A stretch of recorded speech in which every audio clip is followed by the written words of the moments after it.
But he left a message for Doug though, right? Doug Donaldson? You called the law firm and then they gave you the cell phone. Who the heck is he? Oh, okay. Who's Doug? Yep, Is he on this board? There you go. So better do this. okay. He's a big boy. He should learn. Oh, gosh, thanks, Jenny. Yes, like it is. So easy to I'll tell say you that. Unless you're at the movies where they tell you. A big overhanging sign that says. Turn it off. It is 8 a.m. and as the first meeting of 2011, as the director of the Brownfield, I'll call the meeting to order of January 26th with the first order of business asking for nominations for the election for chairman. And I would like to nominate Chuck Horn as chairperson. I'll second that. It's been moved and seconded. Are there any other nominations? I move that the nominations be closed and a unanimous ballot be cast. All those in favor of Chuck Horn as chairman? Aye. I'll teach you not to show up. Well, I tried to I'm sure he's contact him, expecting it. but he's not staying, so he'll be good for it. As Chuck is not here, I will ask for election of a vice chair so they can take over the meeting and conduct the meeting.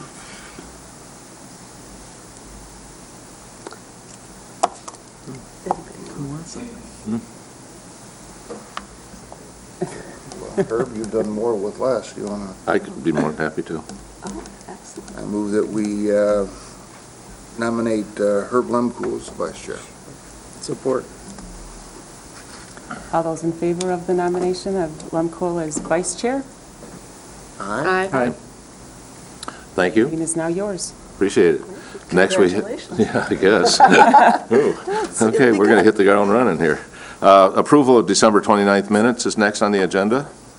Is there any additions or corrections? Motion is in order. So moved. Support. Any discussion? All those in favor say aye. Aye. Opposed? Motion's carried. Next is the 2011 meeting schedule. Page 3 of your packet, we provided the proposed meeting schedule. We kept the last Wednesday of every month at 8 a.m. as our meeting schedule. So that is the proposal, but that's up to you to adopt. Any changes? Well, I am just concerned about that December 28th meeting, because here's what happens. Every year we get to December, and we struggle to have a quorum. And, you know, we're falling right between Christmas and New Year's here. People are out of town. I don't know if maybe we could consider moving it up. Move it up a week. Move it up to the 21st. What does that do to the county schedule? Herb? Well, we always try to do it so that Commissioners meet the last Wednesday of the month in the evening, No, so no, we're talking You about- meet in the evening, though, don't Yeah. you? All the So- ways and means. it's that last meeting. I don't know if the room is available, but I just know, you know, my years here, when it falls too close to Christmas, we just don't get a quorum, and then we can't do business, so. Anybody want to change it to the 21st? Probably we have should. to meet in a different room, because that's going to be unless that's the 21st, that would be the third Wednesday, so that'd be Ways and Means. The third, that's right, it would be. That's what I Well, was saying. we haven't changed our schedules yet. We don't know for sure where the Yeah, county's so going, that's so how- yeah. I'm hoping they stay in the mornings, but we'll see. We could always use Yeah, let's leave it on the 28th, and if we have to change it later, we can do so and find a better, Sounds Okay. good. all right? Yeah, just, I think it's something worth Yeah. thinking about as we Right. move into the year. Do we have to have a motion to approve that? So moved. Yes. Support by Support. Barb. Any discussion? All those in favor say aye. Aye. Opposed, motion's carried. Next, we have time for public input or public comment. Is there anybody in the public that would like to make a comment about anything on the agenda here? Seeing none, we'll go on to reports. Next is the December trial balance. Yeah, this is the This one will not be the final report for 2010, but it's where we ended preliminarily. We still have to record the general administration expenses and make sure we've got all the payables and recorded at year end. So there will be a final report later, possibly next month. But this is the preliminary where we ended the year at. Not a whole lot of changes from the last month report. And then we also have the local revolving loan fund report. And this one, I believe, is probably going to be pretty much set, but there could be some changes to this yet as well. We haven't finalized the numbers yet, but we ended the year in the revolving loan fund with cash of $2,322,000. You can see all but about 515,000 of that is uncommitted yet, but the rest has been set aside for various projects. And we still have, I don't think we've heard yet on the $1 million that we set aside for River's Edge, how much of that is going to get released yet. So that may be adjusted as the year-end statement, or it may remain at that. Okay. Any other questions? Seeing none, we'll go on to the EPA RLF environmental consultant recommendation. The interview team comprised of Jeff Vitton, the new planner and developer in the planning office, myself, and board members Chuck Korn and Jenny Coulter reviewed all 7 proposals that were submitted, and we interviewed the top 4 that came out on the scoring. And based on the interviews and the proposals conducted, we are recommending that AKT Peerless be selected as the primary consultant and the secondary consultant be awarded to Environmental Consulting and Technology and Global Remediation. They're a team that submitted the proposal, and the other secondary consultant would be Inland Seas Engineering. The recommendation is made to utilize these firms for the revolving loan fund and hopeful subsequent grants that we are currently pending on with the EPA for the hazardous mitigation and the petroleum and subsequent DEQ loans that we may receive to leverage some of our dollars that we could utilize in the community. We're happy with what we received and are pleased with the recommendation that we're making. The AKT has performed numerous revolving loan funds and actually has completed audits with the EPA as well for the revolving loan funds, which is significantly different than the assessment grants. So having that expertise and using them to help us through that process, in our opinion, will help us get additional funding from the EPA as well. Representatives of all the firms are here today and would be happy to answer any questions. And Virginia is here as your board representative on that interview team as well. Can I have a motion to approve? So move. Second? A motion approved by Bill and second by Jenny. Is there any discussion? I just have a question. How are we going to determine, or how do you envision using a primary and a secondary? Is it?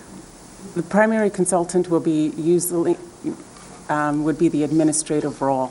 They'll be submitting the paperwork and all of the administrative reports, and also doing the on-site cleanup if needed when we loan out the funds. These funds, the revolving loan fund, is used significantly different. The Brownfield Authority typically has the developer's own consultants.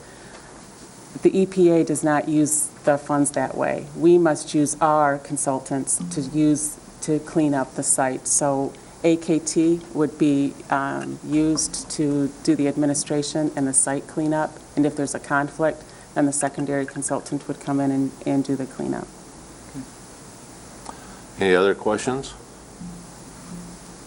All those in favor of the motion say aye. Aye. Opposed? Motion's carried. Next is 701 West Front Street. If, on the environment, if I can go back on the EPA piece a little bit, Chairman, Vice No. Chair? No, go ahead. Go ahead, Jean.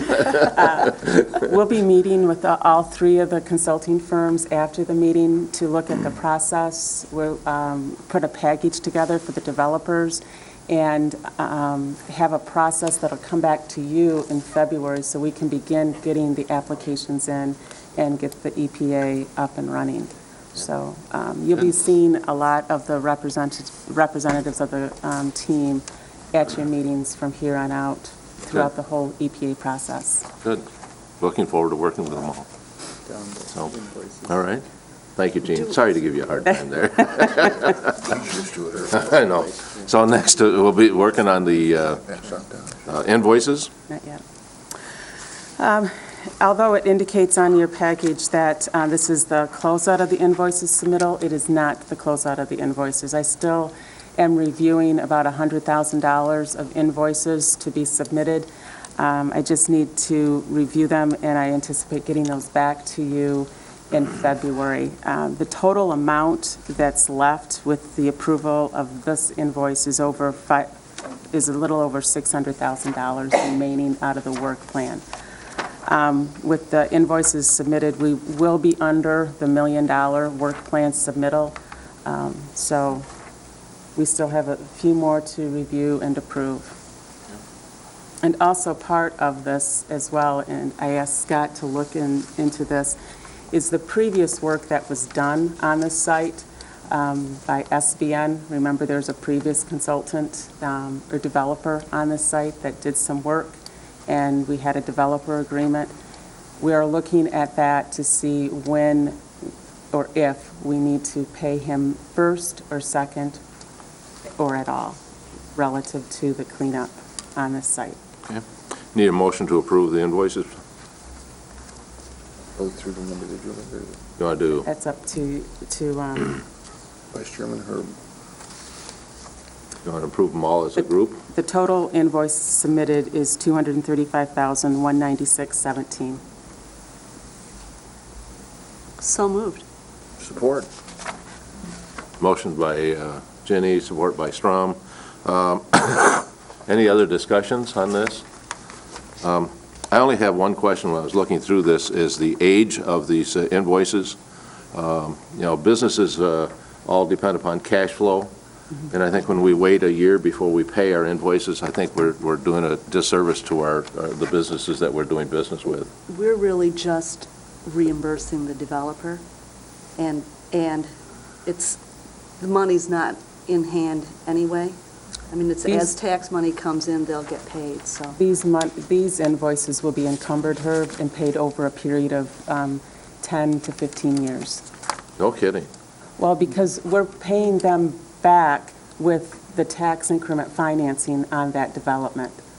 So, Business go into this knowing that they're not going to get paid? well, not the business, the invoices that you have here have been paid by the developer. Oh, okay, So the okay. developer is waiting for reimbursement. Okay, all right. Well, I was just So when they, concerned when I see an invoice for sitting here for February as to, you know, that businesses have to, This cash is much flow. better than it used to be. Oh, is that We right? used to get them sometimes 3 a or 4 year, years. 2 years, No 3 years kidding. in arrears, so.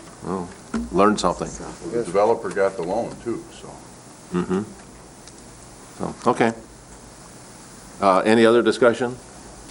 All those in favor of the motion say aye. Aye. Opposed? Motion is carried. Then we have the development agreement. this is, we are hoping that the work plan for the Land Bank Authority will go to the state of Michigan in February for the mega board. So we have to have a development agreement between the Land Bank Authority and the Brownfield Authority. And I believe there's 2 sections specifically that we need to change from our form agreement that we're asking you to approve and adopt, but I'd like Scott to go through Okay. those 2 sections for you. Thanks, Gene. Gene's memo, starting on page 34, outlines the 2 key sections. One is the indemnity provisions of our foreign developer agreement, And the other section is the insurance requirements of our form development agreement. This is obviously something of a unique situation where one entity of the county is working with another entity of the county. So it's not a private developer, and as such, one arm of the county government indemnifying the other arm of the county government really doesn't fit. And so we talked about potentially just leaving that in because it's part of the form agreement, but I think to be more precise about a relationship, it really makes sense to change the form agreement, eliminate the indemnity requirement, and as part of the insurance provision, we'll eliminate the language that is quoted in section 8.1 that's in the memo.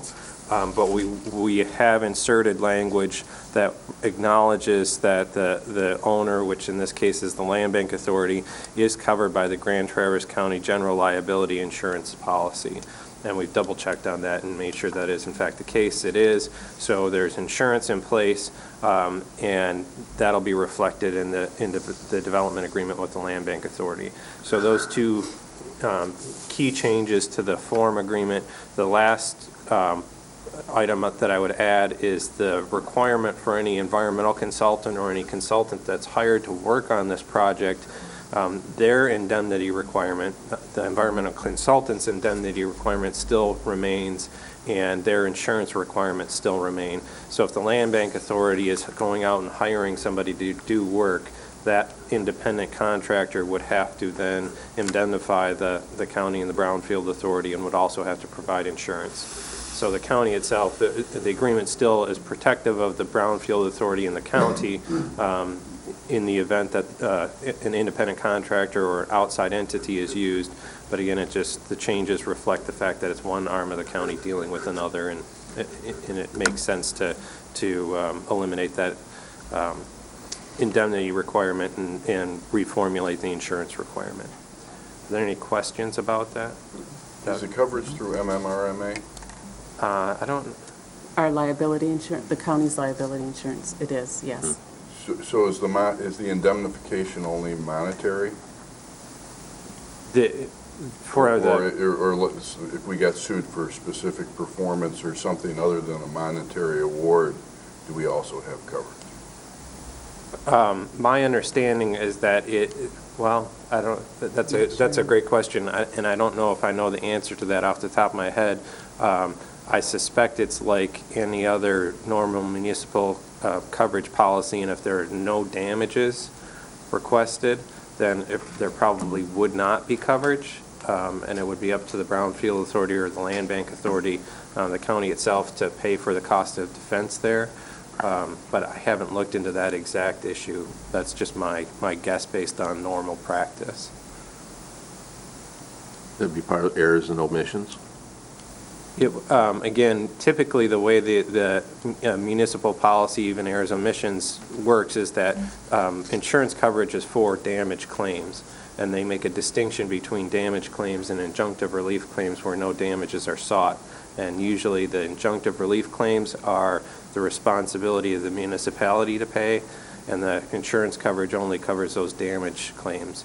The majority of cases that are filed tend to have some sort of damage claim associated with them, so usually insurance coverage is invoked, but there certainly are times where somebody's just suing for injunctive relief, in which case the county would be responsible for paying for the cost of the defense of that case.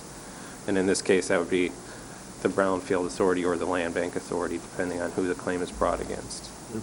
You know, an example would be violations of the Open Meetings Act or refusal to comply with FOIA. In those instances, the county's corporate counsel would have to step up to the plate and pay the legal fees because they aren't, quote, damage claims. Yeah. Any other questions? Do we need a motion to do this, or are you going to submit a complete new?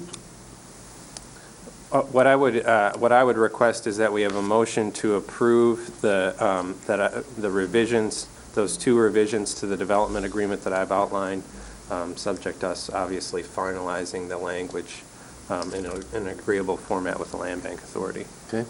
So moved? Support. Coulter and Strom. Any other discussion?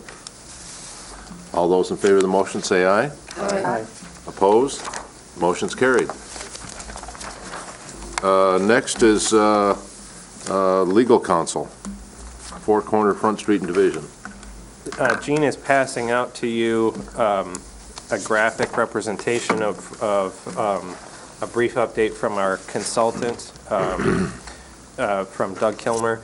Doug has indicated this is sort of just an update on the access that they have either obtained or that is sort of pending to do that data gap activity that we've talked about before. Again, they're filling in some of the data gaps so that we can develop a complete plan for the entire Four Corners that we will use both in negotiation with liable parties and potentially in litigation if negotiation isn't successful. Right now, they have 1, 2, 3 sites that they have obtained access to. He is sort of in the process of finalizing access with 4 or 5 more, and ultimately they've requested from the city the ability to access the road right-of-way property. I don't envision any problem with that, but right now that request had sort of just been made, and he hadn't heard back from the city yet. So they are, I think, fairly close to getting access to all the properties, or at least in their opinion, they feel pretty comfortable about getting access to all the properties and being able to complete that data gap activity.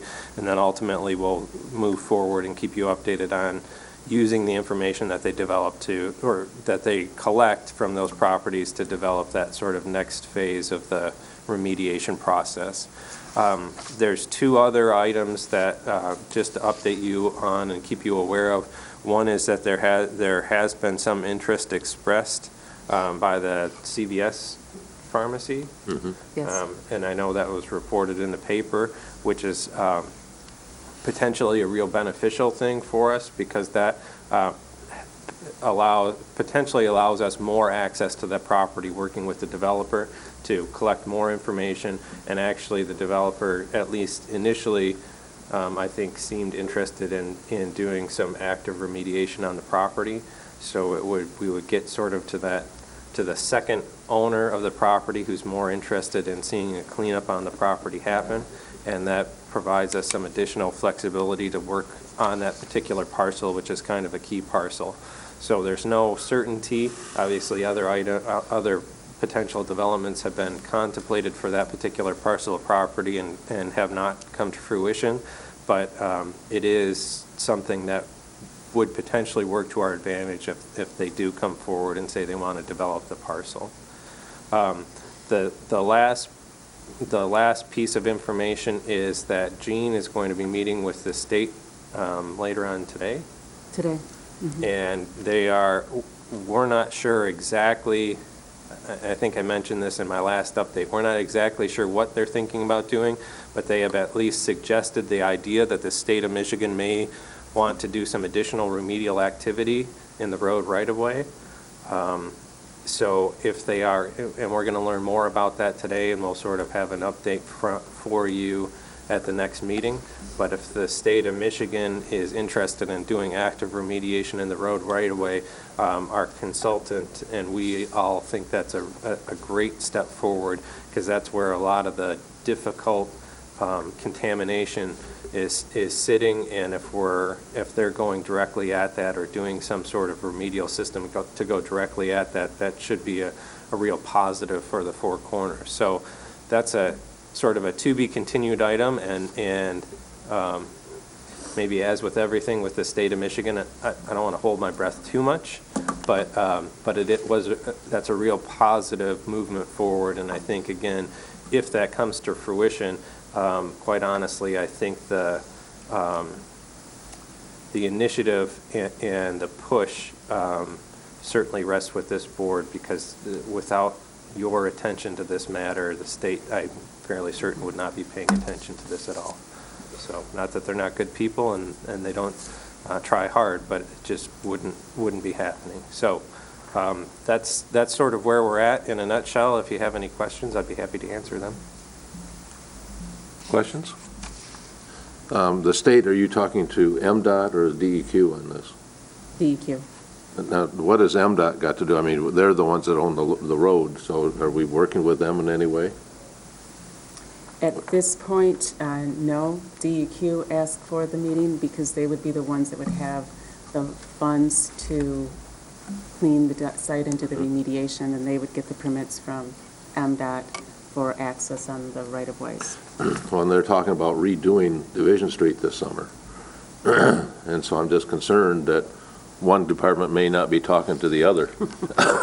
We actually have addressed that issue through our consultant, and the work that they're doing on Division this summer is superficial enough that it would not get to the level of the contamination, so they're kind of, we were certainly thinking of that and wanted to make sure that they were thinking about that, and DEQ has confirmed and MDOT has confirmed that the plans are superficial enough that we wouldn't be able to get at that contamination.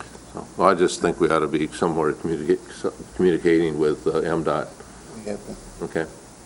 Very good. Any other discussion? Mr. Chairman? Yes. At the risk of being out of order, Scott, just so that you're aware, AKT Peerless is under contract with CVS, and our pledge is to work with you to help solve the problem. Perfect. On behalf of a good developer that we've worked with on a number of projects. Do you want to come up to the microphone?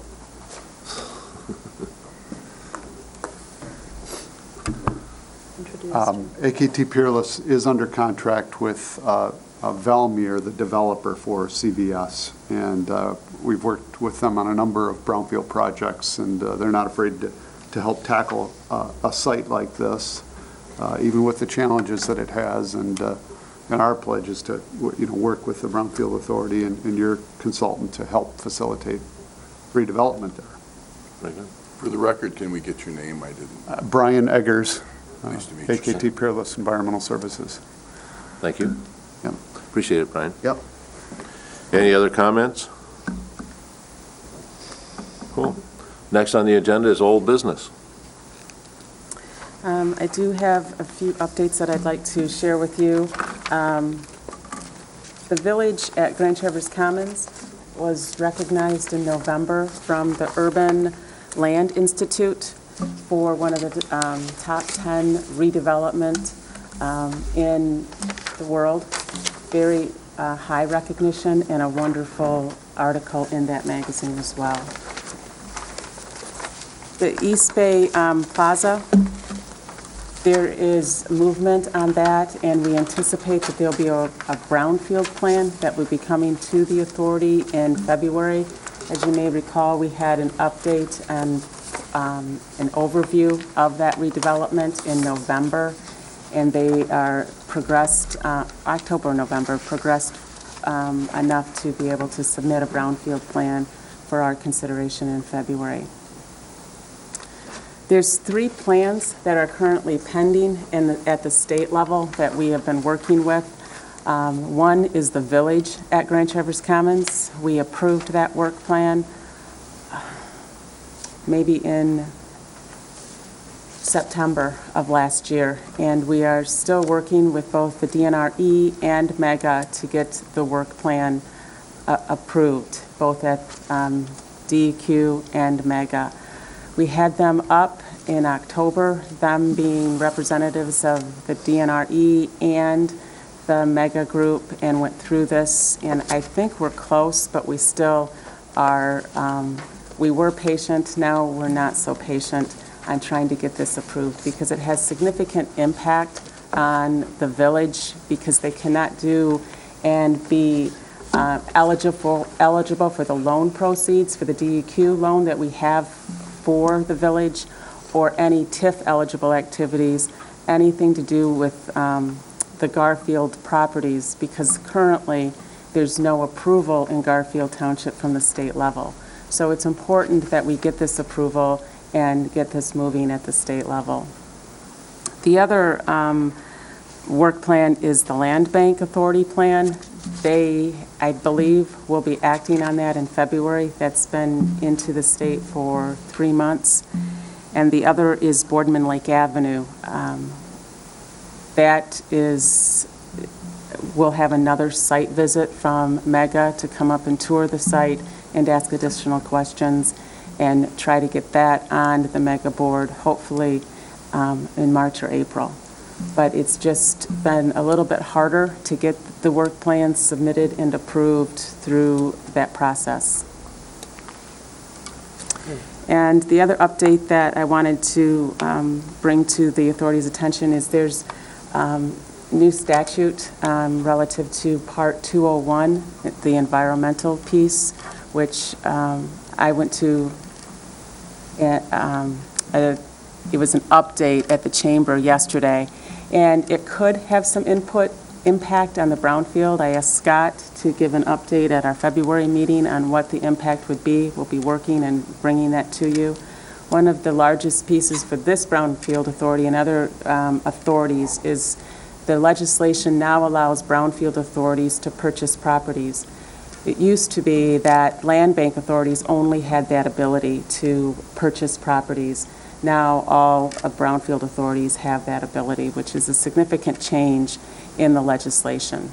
But relative to the Part 201 and the difference in how it would impact the Brownfield authorities or our policies on what we accept, we'll have for you in February. Do you have anything to add relative to the legislation? I don't, again, we'll give you a more thorough update in February.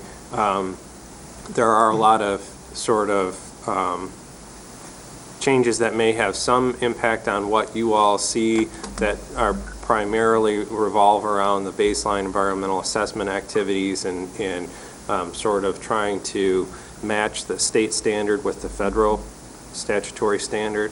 And there's a lot of changes revolving around that and how that process works. So that may ultimately affect what you see. My impression of the changes aren't that they will affect how you do business very much, but at the end of the day, you'll be doing the same things. You may just see some different details, but we'll try and outline that out for you in February. Any questions? Next, we have public comment again. Anybody from the public wish to make comment? Seeing none, we'll have notices. Any notices? I don't have any notices. Okay. Motion to adjourn. So moved. Done. Is it always this fast?